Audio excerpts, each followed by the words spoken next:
Want to patent your invention? The chance is near. You've given it heart. Now get it in gear.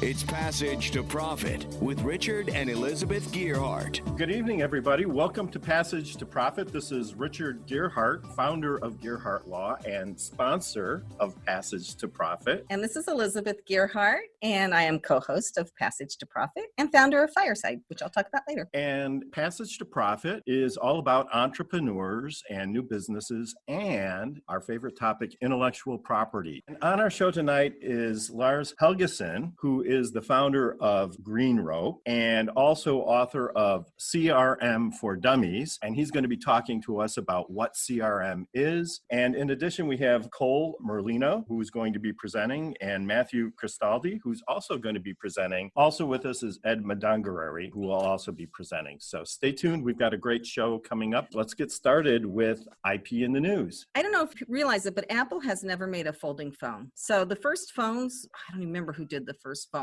but Apple has now filed a patent for a folding iPhone. Of course, this is Apple, so it's not just a folding iPhone, right? What's really cool about it is that when you fold it, you don't cover the display all the way, so a little strip keeps showing and your notifications come up. So you can have your phone closed, folded closed, and still see your notifications. So isn't that sort of regressive? I remember flip phones were like a 90s thing, right? 90s. So why are they doing this? Any idea? Nobody really knows. They don't know if they're actually going to make it or not. They just filed the patent application for it. So okay, well, something to look forward to. Maybe just to block competitors. Who knows? Who knows? Who Okay. knows? Okay. Also, for our Patent Palooza, we're going to talk a little bit about intellectual property and artificial intelligence again. And I'm quoting here from betanews.com, an article by Ian Barker. And he is quoting Royla Gahafi, who's the executive director of Think Tank. And he says that it's time to come to grips with market trends in AI. And many ignore the fact that intellectual property, IP, can fundamentally restructure the economic dynamics between companies. So that's, pretty profound. He says, indeed, IP is the currency of the knowledge-based economy. I love that. Yeah, well, you picked out that thing for me to read. IP is the currency of the knowledge-based economy. Right, and patents provide innovators with the ability to commercialize their inventions, paving the way for business success. So it really is the case that as we move to a knowledge-based economy, intellectual property becomes more and more important. And he says also, one last quote, equally, patents can allow a company to make substantial savings in R&D when using the IP of others. It's really interesting to think that through intellectual property, companies can gain cost savings and also competitive advantages, because lots of times if you take a license, that means that your competitors can't use the technology unless they also get a license. Some very forward-thinking thoughts here, and artificial intelligence is clearly becoming more and more important in the tech world, and IP is continuing to play an important role in that. So. Right. He also points out in his article, Ian Barker does, that Samsung dominates the AI space with over 5,000 patents worldwide, and IBM and Tencent have just over 2,000 each. So a lot of people think patents aren't important in tech, but apparently these guys do. The interesting thing about intellectual property and tech patents is that anybody who has a good idea in tech can write and prepare a patent for that. So whether it's an individual entrepreneur or a small company, building an IP portfolio can be defensive. It can protect your technology from being stolen by other competitors. And it also gives you the ability to license that technology if that turns out to be a practical and viable business strategy. So we never talk about articles that are negative about intellectual property on the show, by the way. So there are a few out there, but we don't pay attention to those. Without further ado, we will take a break. And when we come back, we will have a very interesting discussion with Lars Helgeson. You are listening to Passage to Profit, the Inventor Show on WOR 710. There's never been a better time to start your own business. The opportunities are infinite and only limited by your imagination and enthusiasm. At Gearhart Law, we believe the most successful companies all have one thing in common. They start with a solid foundation first. Gearhart Law has years of experience protecting entrepreneurs' ideas and brands using patent, trademark, and copyright protection. So if you have a new consumer product, a new software application that you're planning to build or sell, or a brand or company name that you want to protect, contact the experts at www.gearhartlaw.com. Our professionals will create a custom strategy designed to fit your needs and your budget. All of our attorneys are passionate about protection, licensed and qualified to represent you before the United States Patent and Trademark Office. Don't start your project without calling us first. Visit gearhartlaw.com. Together, we can change the world. Visit GEARHARTLAW.com. This ad has been read by a non-attorney spokesperson. Now back to Passage to Profit. Once again, Richard and Elizabeth Gearhart. And with us this evening is Lars Helgeson, the CEO of Green Rope. Lars is a pioneer in email marketing and also has written a book, CRM for Dummies. His favorite quote is, "If it isn't in the CRM, it didn't happen." So I think that's a little bit of an overgeneralization, but maybe Lars can explain himself. Hey, Lars. How you doing? I'm fascinated. I've never met anybody who wrote a Dummies book before. I think you have to be really smart to write for dummies, right? I don't know. There might be some people who would debate that. It's hard to take things that are complicated like CRM and distill them down into simple concepts. But the idea really is that if you own a business, you should have a CRM, and everything that you do in your business should be logged and tracked and managed within that CRM. For our listeners who are unfamiliar with the term CRM, could you explain what it means? CRM means different things to different people. And so if you talk to some people that have been in sales for a really long time, they'll think of a CRM as a sales tool. It's a thing where if you're a salesperson, you put in your notes and say, well, I talked to Joe today and this is what we talked about, and you might be able to buy our thing today or tomorrow. And, it's sort of a way to log those kinds of conversations. So it's a program that allows you to enter data about prospective clients or customers, and then it allows the user to keep track of activities around those. Yeah, so that's the old school way of describing CRM. That's the way CRM was originally figured out as a sales tool, and it's been around for 50, 60 years as a concept and as software. But CRM, customer relationship management, the way we look at relationships in business has changed a lot since then. Back in those days, there was no social media, there wasn't email, websites, all those things. Everything was just you take notes. Now, when you're talking about a relationship between a business and a lead or a customer, it can be the salesperson, but there's a good chance that there was a lot of interaction before they even talked to anybody in your company. They were probably on your website. They may have seen ads that you put up. There may have been blog articles written about you, all the videos. I mean, there's all these different ways that people can learn about your brand. And if you're not able to track that information, you have no idea what sort of message they're getting. And you can't reach out to them and manage that information in a way that helps you be more effective at marketing to them. So that sounds like a lot of inputs for a single software system. I'm imagining that it takes a lot of effort programming to make all of that happen. If you're an early stage entrepreneur and maybe you don't have sophisticated email campaigns, maybe you just have a website and maybe a few social media accounts, does a CRM make sense? It does. It does. And I'll tell you why. Because there is a term called technical debt. That comes from the idea that if you have different software that you're using to manage those different things. So say you use Google Analytics. Maybe you use a spreadsheet to keep track of different people. Maybe you use a different email marketing program. At the very least, maybe 3 different pieces of software. Each of those pieces of software is gathering information, gathering data that you're going to use. At some point, you're going to want to combine those things and figure out, well, should I send an email to the people who visited this webpage? Or if I'm going to drive people to this website, how much does this impact our actual sales? In the very, very beginning, you may not see that as something that's really that relevant or important. But as your business starts to grow and scale, you're going to start to get different software that you're using. And if those pieces of software don't talk to each other, you get what this technical debt is, meaning that you're gathering all this data. It's sitting in a separate piece of software and you can't use it anywhere else. So what commonly happens in businesses, and this is where it comes into entrepreneurship and leadership, if you are a weak leader, You are going to let your people determine what software that they're going to use solely because they like it. The expression that we call that is the inmates running the asylum. So if you have a junior marketing person or an intern or someone who comes in and says, well, I know how to use this thing and this is what I want to use because it's awesome, then that's great for them. But then you, as the entrepreneur, the leader, the manager, have to figure out, well, what do I do with that data? What happens if this person leaves? How does this play with the rest of our system and the data we're gathering?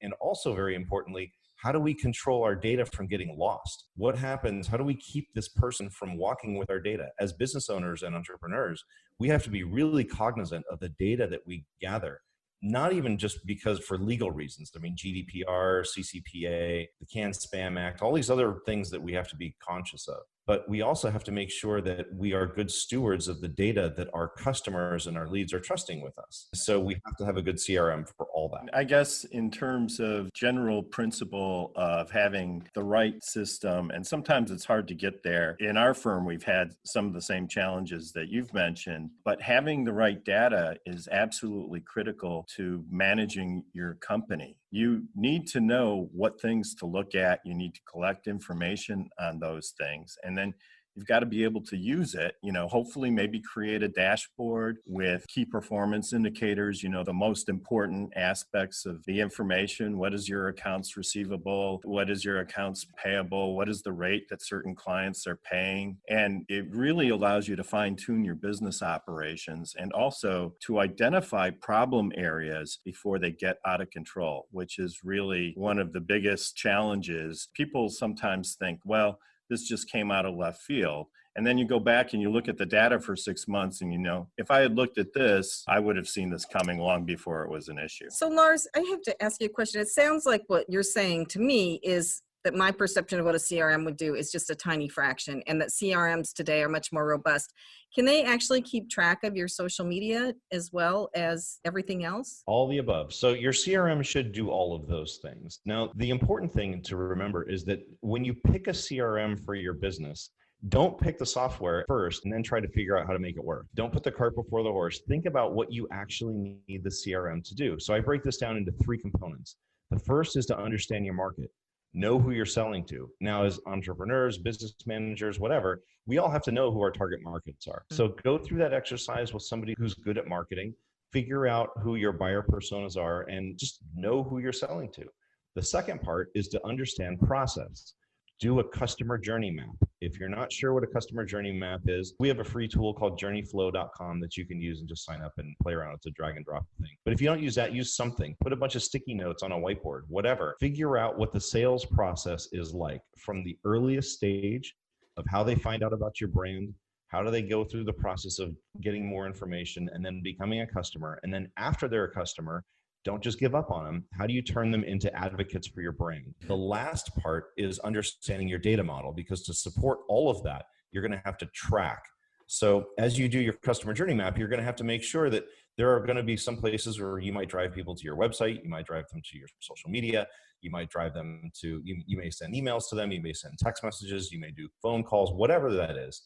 All of those things should be tracked in your CRM. So all of that has to be figured out before you even think about a CRM. And that again comes back to strategy. If you're a business owner, you're a manager, you're a C-level executive, whatever, you have to understand all of those things first and then figure out what you want your CRM to do. If you're an entrepreneur though, you have your choice. Every business is different. And so you have your choice between going and picking an off-the-shelf type of CRM system that has some customization, or you can have a custom package built and, live through the nightmare that is. It takes a lot more time. It can be more expensive, but if it's done right, it may be more tunable to your business. So how does an entrepreneur decide whether to go with an off-the-shelf system or have something custom made? There's always going to be some amount of customization with any CRM because every business is different, right? I mean, the way you sell things is different than, even in law firms, how you sell and present your message is different. Mm-hmm. What your sales process looks like is different from other law firms. That's why we do the exercise first, to look at what your sales process looks like and who you're selling to and the data you need to store so that you can go and figure out what do you want your CRM to do. Then you go and you look at CRMs and you say, okay, how easy is it for this CRM to do what I need it to do? If you're hiring developers, you might as well just take a bunch of your money and flush it down the toilet, because the more money you spend on developers, you're not a software development manager. What you need to do to manage software development is nothing like managing a law firm. And I would say that's true about anyone in any kind of business. If you're in manufacturing, whatever you're doing, if you're not in software development, don't get into software development. Trust me, it's hard. Right now, I'm actually looking at social media scheduling software. Now, would a CRM have that, or would I want something that integrates with the CRM? If you're looking at that and you want to have a CRM too, how would you go about approaching that problem? Well, keep in mind, the CRM is used to manage relationships, right? So if you're just broadcasting on social media, you're just posting stuff, right? So where does that go in your relationship with, say, a lead? Right? You don't really know until the lead interacts with you. Right. Then you want to have that data get pushed back into your CRM in some way. A lot of ways you can do that. There are third-party integrations, Zapier, PieSync, other tools that you can use to pull that data into your CRM. So you would actually suggest then that I do use a scheduling software, but then find a way to integrate it with the CRM that I use. Mm-hmm. Yeah, it's very simple, really, really easy to do. We want to use software to automate stuff so that our people can do what people do, which is really manage relationships, be on the phone, put in that special touch, that special flair that makes the customer feel like they're actually valued and not just part of some giant machine. Tell us about CRM for Dummies. What motivated you to write a Dummies book? Well, it's a lot of work. So I'll tell you that. It was a year to write that. How do you start the book? Like, what are some of the things that you discuss in there that people would need to know? Well, you really have to take a look at it from a business perspective. It's not, again, CRM is not just a technology. It's not a piece of software that you use. It's a way of running your business. It's a culture that you build. And so you have to take a step back. And I'm sure you've all heard the expression working on your business instead of working in your business. It's one of those things that we as entrepreneurs have to really be conscious of so that we don't get sucked into the day-to-day and never take that time to step back and take the 30,000-foot view of what is our business? What do we do? Why are we doing it? And if you can take that step back and think about why you need a CRM, what are you going to use it for? What's the value that it's going to bring? And it really is a much more fundamental question about how are you running your business? What are you doing to manage your people, your sales cycle? How do you do all of that? So once you take that step back and then you just see CRM as a tool to implement what you want to have happen, just to keep all that information together and tracked in one place, it becomes a less intimidating thing. Because we all know how to manage relationships. We all have relationships in our lives. I mean, we're humans, we're social animals. That's what we do. So as CRM software, it's just a tool to do the same thing, except on a business and on a larger scale. We are here with our guest, Lars Helgeson. We also have with us Kenya Gibson, who is our iHeart Media maven. So speaking of humans, I have a super quick question. Are there certain personality types that like adhere better to the usage of CRMs over others? Because I feel like I work in radio. I'm not really sure what personality type I have, but radio people are typically like, we're kind of all over the place and managing a million things. And then when you put us in front of a system and you're like, okay, now log all that, it kind of makes my head want to explode. So like, are there certain personality types that take better to systems? And for those people like me who struggle with something like a CRM, what are some ways to kind of overcome that? That's a really good question, actually. It's very important to understand the human element. And it doesn't matter if you're using CRM or any other piece of software or any other relationship, right? Your relationship with every human that you know is different. Just like every interaction between every user of CRM is going to be different, because your personality is different than mine, is different than your managers, than your coworkers. Everybody's different. It's like any relationship. You have to feel like you're getting your needs met. And the way to do that is to listen. And so if you have a team that helps you organize your thoughts, your data, the things that you do every day, they should be listening to you. And the CRM should reflect using software in a way that helps you be effective. So you think about the things that you do every day and how you want to track all of that. Your CRM should help you do that. And if it doesn't, talk to your management. See if you can change the CRM and the way it works so that it works for you. And if it can't, think about getting a new CRM. Your company is built on relationships. relationships within the company, between your employees, between you and your leads, between you and your customers. And sometimes the concept of customer doesn't always mean like I'm going to sell them a thing, but you have these interactions with people. So they may be people you know in the press. How are you keeping track of all that information? How is that something that you can make easy to do? And how can you automate things? If you're doing the same thing every day, a lot of salespeople, they say, well, I want to sell this thing. And then they're going to send these emails and they're trying to wait and they're listening, they're trying to time everything. If you're doing this every day, you're going to drive yourself crazy. Use software to automate things and make things easier for you. Great advice. And we'll be right back with Lars after this commercial message. What are entrepreneurs' most valuable assets? Their passion and ideas. We can't protect your passion, but we can protect your ideas. Trust Gearhart Law to protect your ideas with premier patent, trademark, and copyright services. There's never been a better time to start your own business. Contact us at GearhartLaw.com. At Gearhart Law, we have years of experience protecting entrepreneurs' ideas and brands using patent, trademark, and copyright protection. So if you have a new consumer product, a new software application that you're planning to build or sell, or a brand or company name that you want to protect, contact the experts at Gearhart Law, www.gearhartlaw.com. Don't let the wrong protection strategy ruin your business. All of our attorneys are passionate about protection and are licensed and qualified to represent you before the United States Patent and Trademark Office. Don't start your project without calling us first. Contact Gearhart Law on the web at GearhartLaw.com. Together, we can change the world. This ad has been read by a non-attorney spokesperson. Passage to Profit continues with Richard and Elizabeth Gearhart. And we just had a great discussion with a CRM expert. So if you missed it, then listen to our podcast. We also have with us Kenya Gibson, who is our iHeart Media Maven. We have 3 incredible presenters with great products coming up. But before we get to them, I'm going to tell you a little bit about my company. I talk about it every week, Fireside. It's a video directory of small and medium-sized businesses. And I've been putting people on it. I started out in a very narrow niche, and then I made it just all small businesses just to get proof of concept for now, so every kind of business can come on. And as it grows, I'm going to probably split it into different sites based on the business types that it's more specific. But right now, I want to make it the Wikipedia of small business on video. That's my goal. So I interview people on Zoom about their businesses, let them talk about themselves and their businesses. And then I put the videos on my YouTube channel and on my website. And it's growing. It's a lot of fun. I definitely need a CRM right now. I am going to buy the book and figure out what will work best. And it's going strong and I'm having a lot of fun doing it. So now, without further ado, here is something that I wish that I had had for many, many years and will probably buy at some point in the near future. I want to introduce Cole Merlino with the U-Stand. Hi, Cole. Thank you guys for having me on the show. This is great.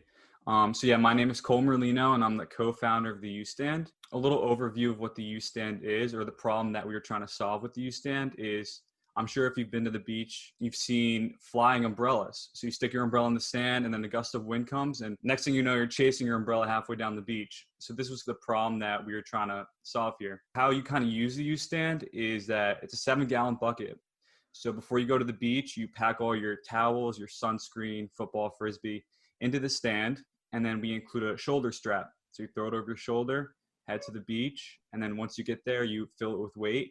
So we recommend using, like sand or water to fill it with weight to make sure it's really sturdy. And then you stick your umbrella through a center tube that runs through the bucket and out the bottom. And you tighten the screw and you have shade anywhere. You can use it in the backyard, the pool, the beach, concerts, kids' sporting events, really anywhere you need shade. I think this is a real contribution to beach going, and all of us beachgoers, thank you from the bottom of our hearts for this. Where did you get this inspiration? So my father was the one who actually came up with the idea. So it was about a few years ago. One summer we were hanging out. We call it a beach in Pennsylvania, but it's more of a lake with like dirt and rocks as the sand. So my dad and my mom were trying to stick an umbrella in, and the dirt and the rocks wouldn't really hold the umbrella. So my dad took a Home Depot 5-gallon bucket, put some PVC pipes in the middle, and then we had our first prototype. So then we kind of forgot about the idea for a few years. And then my last year, I was a freshman over at the University of South Carolina. And I was just sitting in my dorm room kind of wanting to start a business. So kind of cycling through ideas of what I could do. And then I remembered my dad's idea. So then I called him up on the phone, asked him if he wanted to get started with this with me. And then a year later, here we are today. Wow. Where are you having them made? We have them made in Erie, Pennsylvania, American-made product. Awesome. That's great. Well, that's really great, Cole. So tell us a little bit about your sales and your marketing plan. The way we kind of kickstarted our whole company and kind of gaining traction, gaining viewers, gaining sales is by attending trade shows. So we did around 4 this past winter, kind of focusing on the southern regions like Florida, Atlanta, Georgia. We did one in New York City. So that is kind of how we gained our initial group of retailers, wholesalers that would sell our product. And now we've been focusing heavily on social media marketing, kind of growing our brand awareness, kind of getting our name out there, showing it to customers, potential customers, and kind of seeing where it goes from there. And I can see them behind you in the video here. They're all different colors. They're really pretty.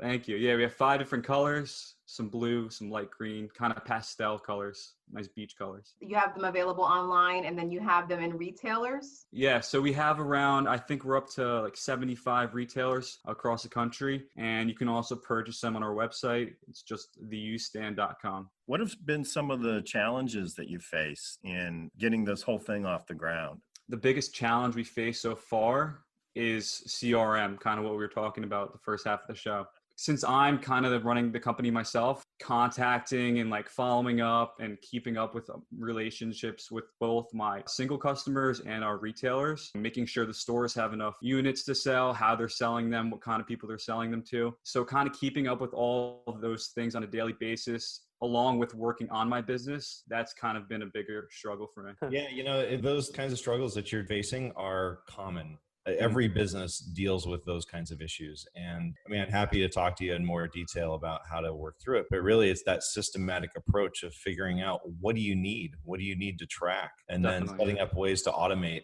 how you can do that so that you're not in there every day just grinding and sending email after email, because it's soul sucking to do that. Yeah. You want to set up process to make it easy. Exactly, yeah. How did you decide to have the product manufactured in Erie, Pennsylvania, as opposed to someplace else, you know, maybe overseas? Starting the idea, we were looking around just for places to make our injection mold, people who would actually use the injection mold. And so we kind of wanted it to keep in the United States just for accessibility, kind of working on it one-on-one with the manufacturer if there's any errors or anything. So that's kind of the reason we kept it in the US right now. I would think it's a lot easier to manufacture in the US because you don't have the language barriers and you're right. Yeah, exactly. Yeah. And you can go right to the factory and say, no, I don't want it to look like that. I want it to. Yeah. So how many have you sold? I think we're right around 2,000 units right now since the beginning of the summer. And I'm sure the COVID crisis has had probably a little bit of an effect on your sales. I would say the damper with the COVID comes more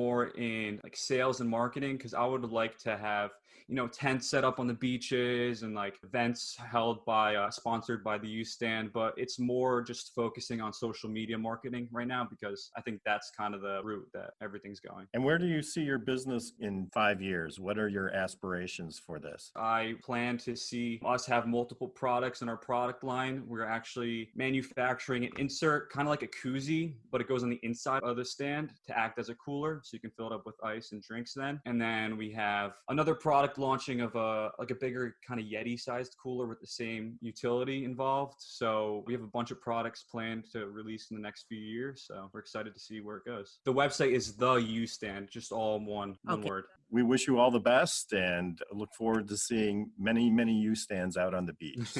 Thank you, guys. We have to take a break and we'll be right back on Passage to Profit. Hi, I'm Lisa Askley's the inventress, founder, CEO, and president of Inventing A to Z. I've been inventing products for over 38 years. Hundreds of products later and dozens of patents. I help people develop products and put them on the market from concept to fruition. I bring them to some of the top shopping networks in the world: QVC, HSN, eVine Live, and retail stores. Have you ever said to yourself, someone should invent that thing? Well, I say, why not? Make it you. If you want to know how to develop a product from concept to fruition the right way, contact me, Lisa Askeles, the inventress. Go to inventingatoz.com, inventingatoz.com. Email me, lisa@inventingatoz.com. Treat yourself to a day chock full of networking, education, music, shopping, and fun. Go to my website, inventingatoz.com.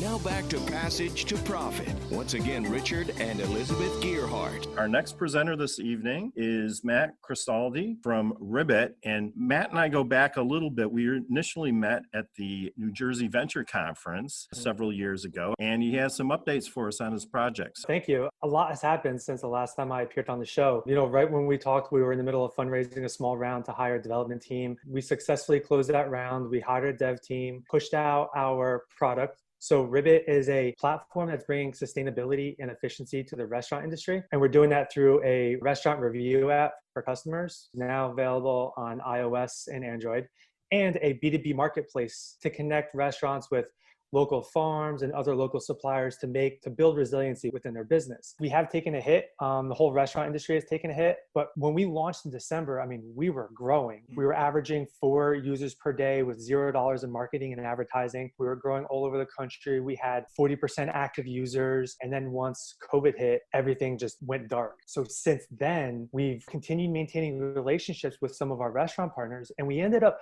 pivoting to releasing a COVID feature. Internally, we're calling it Ribbit Reopen, which is a feature to help customers know which restaurants are doing all the right things to keep their customers safe and clean, such as wearing masks, social distancing, disinfecting tables, having hand sanitizer available. So we've kind of pivoted a little bit in the recent months. That's really great because we did go to one of our favorite restaurants and the cooks were not wearing masks. And I said, well, the masks are flammable. And I was just kind of like, so we haven't gone back. And that would be nice to know that the cooks are wearing masks. All of this data, though, collected by customers who visit the restaurants, they have a list, I guess, of things that they would look for.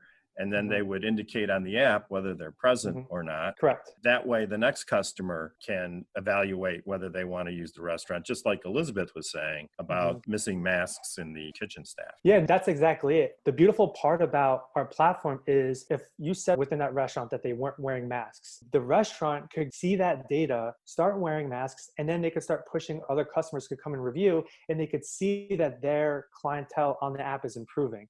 So, hey, in the beginning, they weren't wearing masks, but now they are, and they're recognizing that their customers are worried. This kind of improves for 2 standpoints. One, you just alluded to that, hey, we went there and we didn't return. That is a notion within the restaurant industry that's hard to overcome. And it ties really well with CRM. Only 14% of customers ever go back to restaurants. Subsequently, as of May, 68% of Americans were fearful of going back to restaurants, and rightfully so. So we built and we pivoted this platform to help give customers that confidence of knowing that their local restaurants are looking out for the health, are doing things right, and are doing things according to their state and local guidelines. So I have a quick question. So they're going to get like a Ribbit rating, right? These restaurants. And so is it similar to how the city grades the restaurants in New York City? So like restaurant, you get an A, you get a B, like, is it going to be set up similarly? Because I would feel like if I could see that data like electronically based on the current circumstances, that would definitely help me get over the fear of going back out to eat. Because a lot of times you don't know where a restaurant stands rating wise until you go there physically.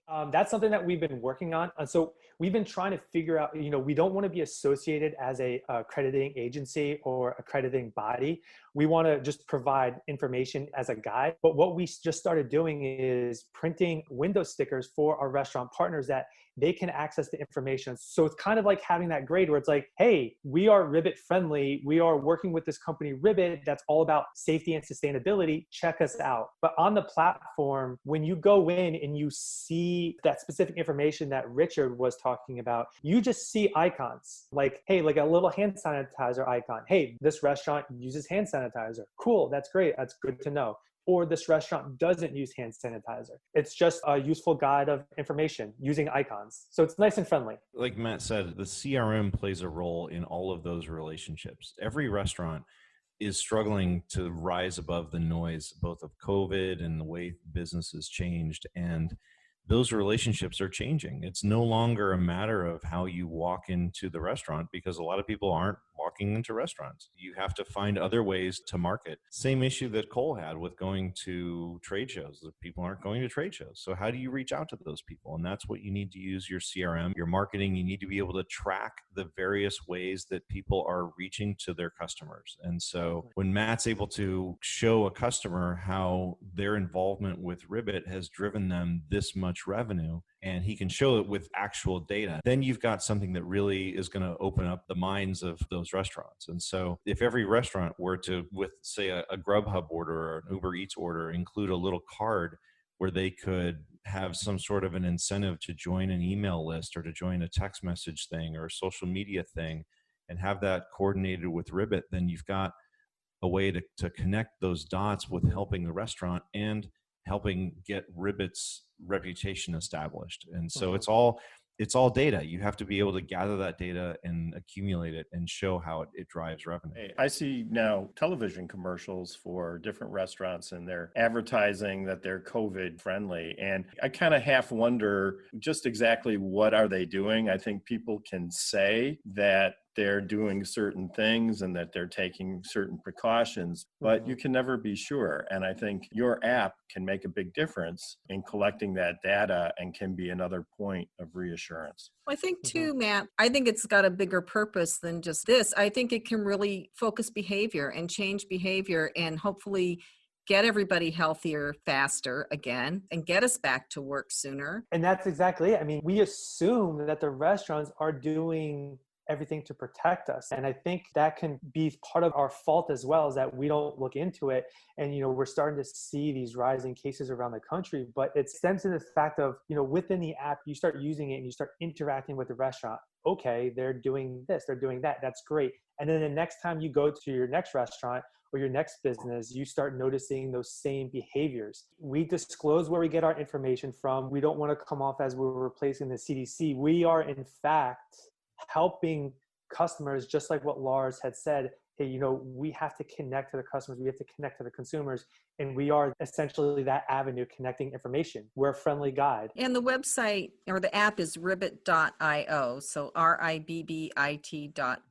Yep. If you, on the Play Store or App Store, if you search Ribbit, it'll come up. It'll come up within the first couple listings. We love hearing about Ribbit and your progress. And thanks for doing everything that you do to make this a better place. And thank you. Thank you for having me. Absolutely. It's a pleasure. You're listening to Passage to Profit. Richard and Elizabeth Gerhardt, Kenya Gibson, and Lars Helgeson on WOR 710, the voice of New York. There's never been a better time to start your own business. The opportunities are infinite and only limited by your imagination and enthusiasm. At Gerhardt Law, we believe the most successful companies all have one thing in common. They start with a solid foundation first. Gerhardt Law has years of experience protecting entrepreneurs' ideas and brands using patent, trademark, and copyright protection. So if you have a new consumer product, a new software application that you're planning to build or sell, or a brand or company name that you want to protect, contact the experts at www.gerhardtlaw.com. Our professionals will create a custom strategy designed to fit your needs and your budget. All of our attorneys are passionate about protection, licensed and qualified to represent you before the United States Patent and Trademark Office. Don't start your project without calling us first. Visit gerhardtlaw.com. Together, we can change the world. Visit GEARHARTLAW.com. This ad has been read by a non-attorney spokesperson. Passage to Profit continues with Richard and Elizabeth Gearhart. If you have missed the beginning of the show, you're just tuning in. The podcast will be out tomorrow. You got to listen. There is some really good stuff on here. What's amazing is how CRM, customer relations management software, can really touch every entrepreneurial project that we've talked about so far. I think it's important to entrepreneurs, business owners, that getting the data is really important, and you can do a lot of great things with that, and managing your marketing, your sales cycle, incredibly important. Right. So our final presenter has another really cool product. I really like this. I went to his website, and not only that, but if you want to see a beautiful website, And they designed it themselves. Anyways, without further ado, I would love to introduce to you Ed Madongareri. Absolutely. Thank you so much for having me. I'm the CEO and co-founder of Moon Ultra. Picture you've ever been in a scenario where you're trying to take really good photos or video or get on a video chat with a friend. When it's daylight out, it's perfectly fine. You can get a window and you can get really great lighting. Unfortunately, whenever it gets dark or you get into really dim situations, lighting is just essential and you don't have it. You end up with grainy footage, really bad photo quality, and all in all, lost memories. And this is something that occurred to me and my wife personally in our own real life. So because of that, we came up with an idea of creating a light that's portable, beautifully designed, fits on any mobile device, and you can adjust everything from brightness all the way down to color temperature, so you get the absolute perfect image every single time. And it's called the Moon Ultra Light. The product is really small. It fits onto your device. And beautiful thing about it is because you can touch it, you can actually start to control it very simply and activate it and switch between temperatures and tones. And we really focused on design to make sure that people, when they have it, it feels like something that's just special on your device and not clunky or not ugly and makes you feel sort of like, I don't want to pull this thing out in public. I want to actually use it and create these amazing moments. So that's what we've created. And it's available actually right now on the market. So I love the name Moon Ultra. That is just so cool. How did you come up with that name? When we were coming up with the naming convention, we speaking of CRMs, right? We spent a lot of time just organizing a lot of information from customers or potential customers in the days when we were iterating. And one of the things that came to mind for me was that I have a background in cinematography and I know light. So people would always ask me all the time, hey, how do I get the photo that you got or the video that you got? And I'm just like, well, use the daylight. Sun is the best source of light during the daytime, so you can use that. And then as we were creating Moon, I was like, well, what's the best source of light at night? Moon. And we wanted to create something that was just created that great source. And because it's so small, our device is actually really the smallest lighting device you can buy on the market, but it's also really mighty. So we're like, what's the best word for ultra, mighty, ultra, and big and bold? And that's what we came up with. So you attach it to the back of your phone. Is it any way integral with the phone, or is it just completely independent and then you manually adjust the light and then you can see what the picture looks like through your camera, just like the way you would normally look at a picture? Is that basically how it works? Correct, yeah. Except we wanted to keep it completely independent from the phone and just keep it basically device agnostic. And the reason being, the last thing you want to do when you're capturing a moment, and this gets frustrating for many people, right? You open up an app and then you open up your camera app and then all of a sudden you have a device. Now it's like, connect me to your device and the moment's gone. You want to be very quick into that moment. So we wanted to be able to attach it to your phone. As soon as it's on, you can touch it, turn it on. It'll preset and save your adjustment from the last adjustment that you set, and then get your moment and then move on from that moment. But because it's also detachable, let's say, we're talking about restaurants earlier with Matt, and you're in a restaurant and it's super dark and you're seeing this amazing meal that the chef has prepared in front of you, and you want to get that awesome food photo.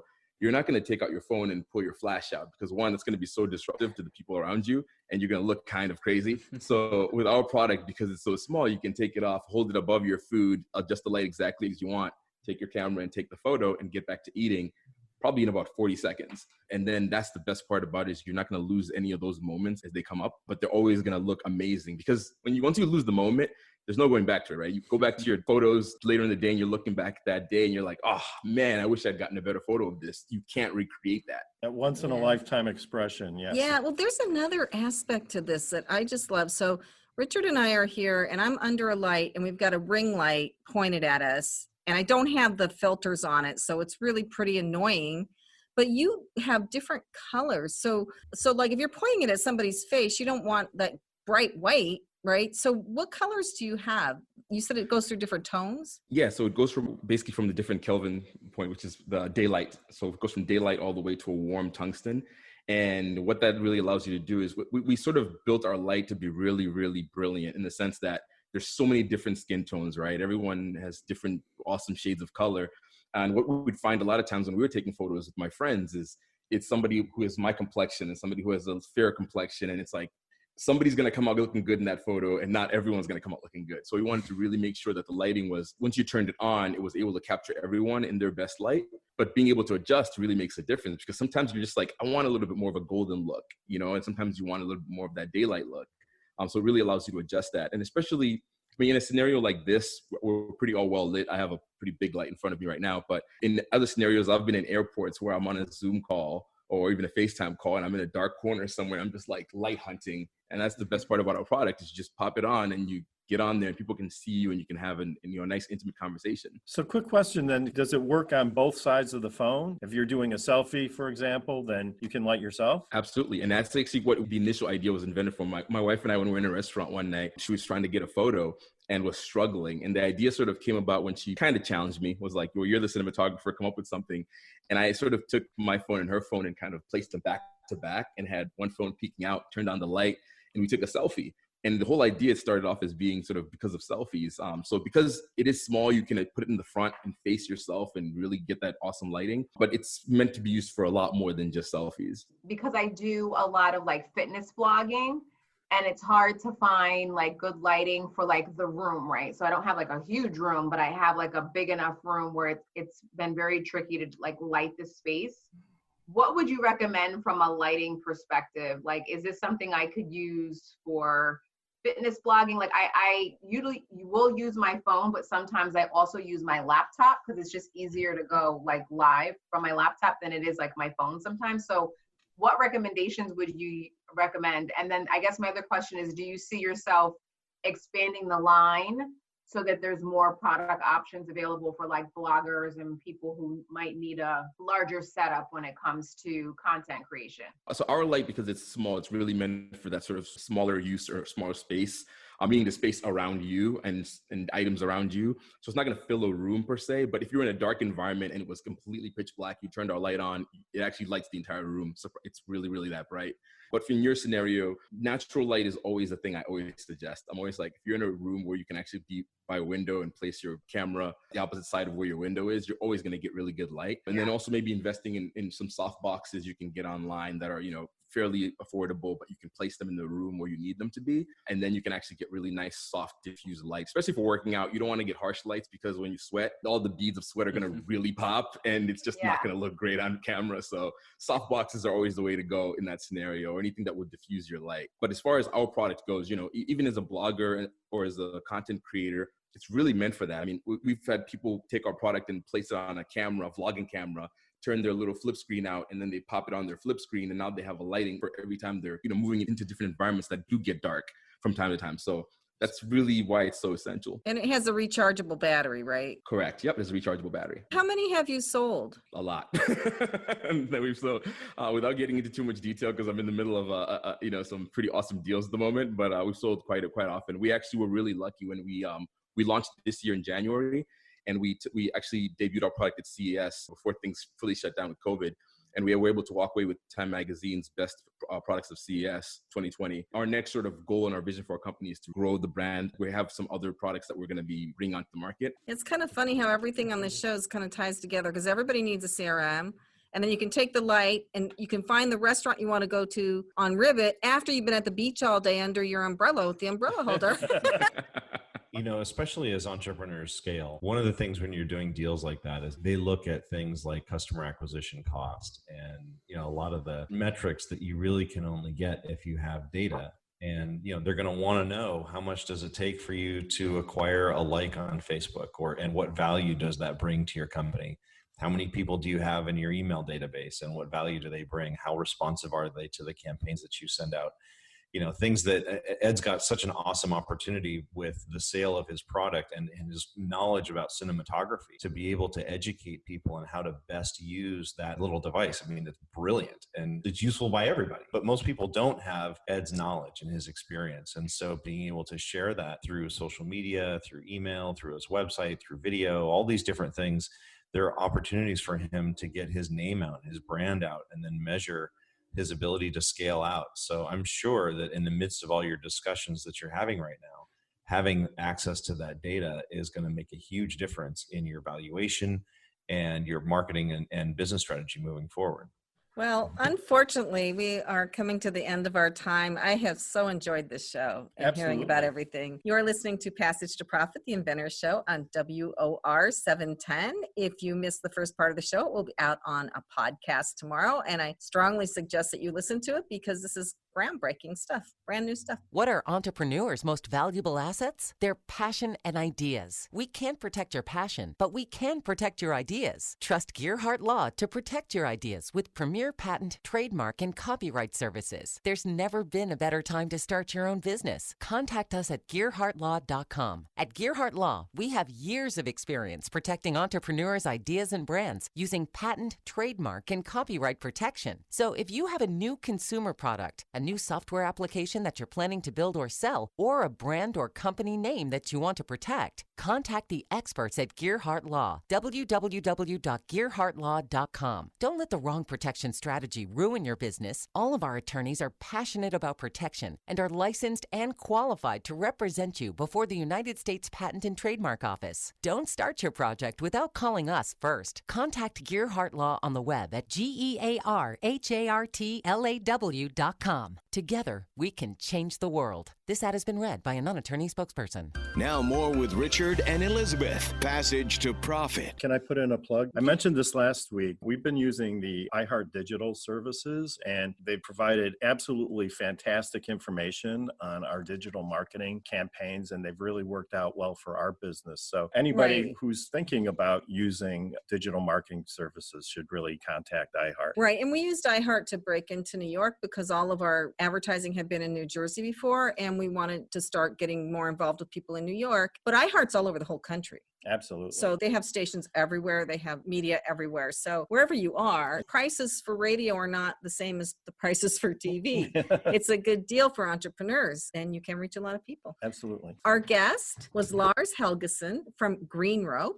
And his website is greenrope.com. And he knows everything there is to know about a CRM system. And he wrote the book on it. He wrote the books, CRM for Dummies. But every business needs one. And if you can do it right when you're starting out or early in your business, you're way better off than if you wait. For entrepreneurs, I think, find a CRM that works for you. Maybe you're real small. You don't need all the bells and whistles yet because you don't have a sales team, whatever. But hopefully you will. Hopefully. And so he can help you with that. We had Cole Merlino with theustand.com. That's his website, theustand.com. Never lose another beach umbrella. Right. A beautiful and very practical way to hold your umbrella in place. It's a storage unit. You take everything out when you get to the beach, you fill it with sand, you stick your umbrella in there, and everybody's envious. And then we had Matt Cristaldi with Ribbit. It's RIBBIT.io.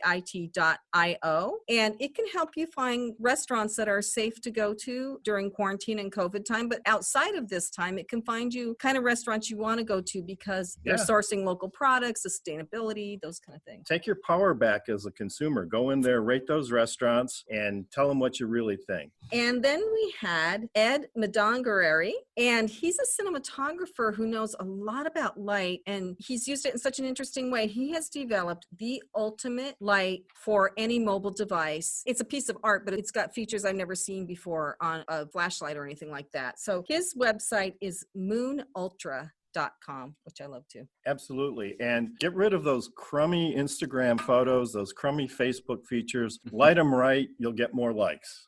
There you go. So thank you everyone for joining us again on Passage to Profit. And we'd like to do a special shout out to Noah, our producer, who always does such a fantastic job with the show. And also Kenya Gibson, our media maven. You can reach out to me via email. It's Kenya Gibson with a PGIPSON at iHeartMedia.com. And same deal on LinkedIn. Join us next week for another interesting set of presentations and another wonderful guest. And don't forget to like us on Facebook, Instagram, and Twitter. This is Richard and Elizabeth Gearhart on Passage to Profit, iHeart Radio, 710 WOR, the voice of New York.